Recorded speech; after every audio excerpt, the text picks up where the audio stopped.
তা আছে আমাদের, তা দিয়ে আমাদের সর্বাত্মকভাবে সহযোগিতা করা হবে।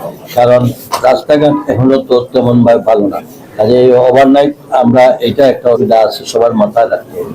কিন্তু তাদের যাতে কোন ধরনের নিরাপত্তাঘাত না হয়, সেই ক্ষেত্রে টুরিস্ট পুলিশ, আমাদের পুলিশ, বিজেপি, আমরা সবাই এর জন্য আমরা সহযোগিতা করব। আচ্ছা, ডিস্ট্রিক্টটা এখানে